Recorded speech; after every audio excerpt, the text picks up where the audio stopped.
Everyone, welcome back to my channel, not your basic RN, and I am Manvi Rawat, AIR 199 in NORCET 10. But this video is not for NORCET aspirants. ये video उनके लिए है जो nursing career की शुरुआत करना चाहते हैं एंड उनका exam AIIMS BSc entrance exam and AIIMS paramedical entrance exam आने ही वाला है. Maybe some of you are not aware that I am a graduate from AIIMS Rishikesh and I have also secured AIR 251 in AIMS BSc entrance exam and AIR 299 in AIMS paramedical entrance exam.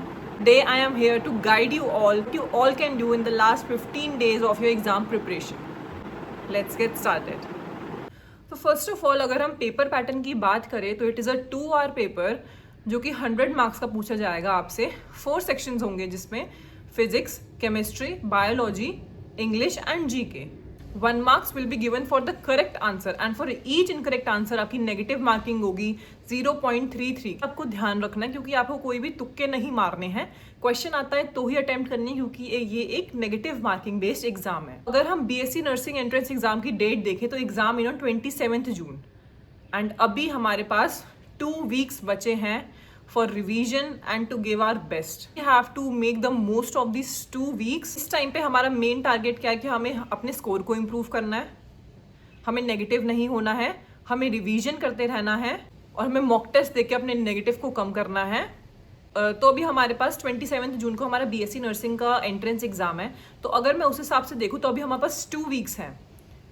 First week तो अब हम इसको दो उसमें divide कर देंगे. First week is from 11th to 17th and next week is from 18th to 25th. 26th का day मैंने खाली छोड़ा हुआ है क्योंकि एक दिन एग्जाम से पहले हमें कुछ नहीं पढ़ना है and 27th is the exam date. Okay, तो फर्स्ट वीक में हम क्या करेंगे, जो 11 से 17 वाला वीक, अब आपको कुछ भी नया टॉपिक नहीं पढ़ना है. जितना आपने पढ़ लिया दैट इज इनफ. आपको अपने आप पे ट्रस्ट रखना है कि हाँ आपने पढ़ लिया, आपको आता है. कोई न्यू टॉपिक अभी नहीं पढ़ने बैठना है क्योंकि अगर आप वो पढ़ने बैठ गए तो जो आपका पुराना है उसमें भी आपको कन्फ्यूजन होगी एंड आप वो भी भूल जाओगे.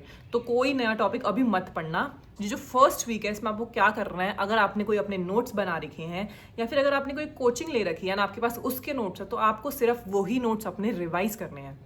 उन नोट्स में आपने कुछ हाईलाइट करा हुआ होगा, कुछ मोस्ट इंपॉर्टेंट थिंग्स होंगे, कुछ ऐसे उन्हीं नोट्स में से कुछ ऐसे MCQs होंगे जो बार बार आते होंगे, तो उनको आपको अच्छे से पढ़ना है और उनका ध्यान रखना है. Next is full length test.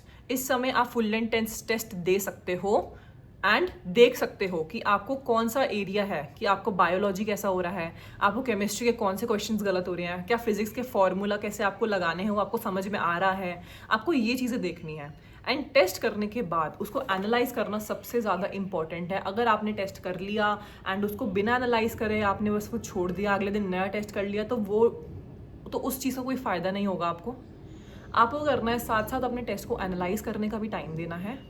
जो वीक कॉन्सेप्ट्स हैं, जो आपको लग रहा है ये चीज़ आप बार बार भूल रहे हो टेस्ट देते टाइम में, उनको आपको नोट डाउन करके रखना है एंड उन चीज़ों को बार बार देखना है. For English and GK, English बहुत ही बेसिक इंग्लिश आती है. मतलब अगर आप इंग्लिश मीडियम स्कूल से हो तो मतलब इतना डिफ़िकल्टी नहीं होती है. GK के भी 3-4 क्वेश्चन आते हैं. तो मतलब मैं आपको ये नहीं बोलूँगी कि आप नया पढ़ने बैठ जाओ कि आप सारे करंट अफेयर्स पढ़ो, ये पढ़ो, क्योंकि सिर्फ 10 मार्क्स का ही आता है. अपने टाइम पे भी मैं ऐसे कोई एग्जैक्ट कुछ चीज़ पढ़ के नहीं गई थी, GK में खासकर कुछ पढ़ के नहीं गई थी. बट वहाँ पे कुछ ऐसे क्वेश्चंस आते हैं जो कि थोड़ा होता है कि हाँ कुछ फैक्ट्स बेस्ड आते हैं, तो मतलब हाँ हमें पता होता है, तो वो है. तो उसके लिए आपको अपना टाइम वेस्ट नहीं करना है इस समय तो कि मैं आप सारी GK पढ़ने बैठ जाओ, नहीं. इंग्लिश में अगर आप बात करो तो जैसे वोकैबुलरी हो गया, एंटोनिम्स, सिनोनिम्स हो गए, past tense, present tense, future tense, active passive voice, मतलब ये सारे जो इंग्लिश के बेसिक होते हैं जो हम अपने स्कूल टाइम पे पढ़ते हैं, उन टॉपिक्स को आप रिवाइज कर सकते हो. तो इस टाइम पे जो फर्स्ट वीक है आप अपना 1 hour, दिन का 1 hour English and GK combined में बोल रही हूँ, कंबाइंड दे सकते हो. जो फर्स्ट वीक था उसमें आपने ये सब कर लिया. ओके, नेक्स्ट इज फिर अब 1 week खत्म हो गया and next is 18th to 25th से जो आपका वीक है. मैं मान के चल रही हूँ कि आपने 11 to 17 में अपने सारे नोट्स रिवाइज कर लिए होंगे एंड वो आपका हो चुका होगा.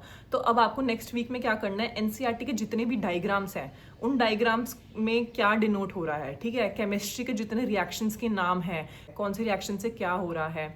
देन नेक्स्ट आपका फिजिक्स में जो फॉर्मूलाज हो गए, टेबल्स हो गई, एंड ये सारी जो चीज़ें हैं आपकी NCERT बुक में से. आपको कोई और बुक अभी रेफर नहीं कर रही है, या अगर आपके नोट्स में सब है तो नोट्स से पढ़ना है. कोई ऐसे नई अलग से बुक मत पढ़ने बैठ जाना. एम्स का एग्जाम जो होता है, अगर आप BSc का नर्सिंग का देख लो या फिर पैरामेडिकल का देख लो, बहुत ज़्यादा डिफरेंस नहीं आता. मैंने दोनों एग्जाम दे रखे हैं एंड दोनों में सिलेक्शन हुआ था मेरा. तो मैं आपको बता रही हूँ बहुत ज़्यादा दोनों में डिफरेंस नहीं आता। ऐसा नहीं है कि आप दोनों का सिलेबस अलग है तो आपको कुछ अलग से पढ़ना है उसमें जाके, नहीं, दोनों के लिए सेम पढ़ना है। एंड सिर्फ NCERT से बाहर तो जाना ही नहीं है। ये नीट का पेपर नहीं है जिसमें आपको कोई अलग से कुछ अलग से पढ़ना है, नहीं। अगर आप बायोलॉजी का सोच रहे हो तो बायोलॉजी तो आपको NCERT लाइन टू लाइन पता होनी चाहिए। इसमें आपको फॉर्मूला को पुट कैसे करना है, सॉल्यूशन कैसे फाइंड आउट करना है, इसमें भी आपको सजेस्ट करूंगी कि NCERT के क्वेश्चंस को प्रैक्टिस करके जाना। क्योंकि इस पेपर में नीट लेवल की इतनी मुश्किल फिजिक्स के क्वेश्चन नहीं आते हैं। NCERT is enough. अगर आपको डिसेंट स्कोर चाहिए 70 to 80%, जिसमें आपका सिलेक्शन हो जाएगा, उसके लिए आपको NCERT पढ़ के। केमिस्ट्री में आपको रिएक्शंस के नेम पता होना चाहिए एंड एक्सेप्शंस की, ये वाला रिएक्शन, एक्सेप्शंस क्योंकि ऐसा होता है कि एक्सेप्ट वाले क्वेश्चंस देखने को मिल जाते हैं, तो उस चीज़ का आपको ध्यान रखना है। जो नेक्स्ट वीक है आपने उसको दे दिया एंड आपने वो सारा पढ़ लिया। देन 26 को आपको कुछ नया नहीं पढ़ना है, और मैं तो कह रही हूँ बल्कि आपको स्ट्रेस लेना ही नहीं है, आराम से रिलैक्स होकर रहना है। आपने डॉक्यूमेंट्स रेडी रखने हैं, अपना एडमिट कार्ड का प्रिंट आउट होना चाहिए एंड आइडेंटिटी कार्ड आपको अगर एग्जाम सेंटर में लेके जाना है तो कौन सा लेके जाना है, इन सब चीज़ों का आपको ध्यान रखना है। कोई नया मॉक टेस्ट या फिर कोई नया क्वेश्चन सॉल्व नहीं करना है। बस ये रखना है कि हाँ आपको सब आता है, आपको सब पता है एंड परेशान नहीं होना है, पैनिक नहीं करना है कि अगले दिन बैठ के आप सब पढ़ने बैठ गए हो। नहीं, आराम से सो 7 to 8 आवर्स की स्लीप लेनी। Next day you are ready for your exam. So we have come to the end of this video and last में मैं आपको कुछ टिप्स बताना चाहूँगी जो आपको ध्यान रखना है। बिल्कुल इस पेपर में अगर आपको फिजिक्स ना भी आती हो, केमिस्ट्री एंड बायोलॉजी आपकी ऐसी होनी चाहिए जो कि बिल्कुल आपको एक भी उसमें आप ऐसे हो, आप इतने एक्यूरेट हो कि आपको पता है कि हाँ ये क्वेश्चन मुझे आता है, इसका ये वो है, एंड आपको इतने मतलब आपकी केमिस्ट्री और बायोलॉजी इतनी टिप्स पे होनी चाहिए, आपको सब पता होना चाहिए NCERT में से उसका।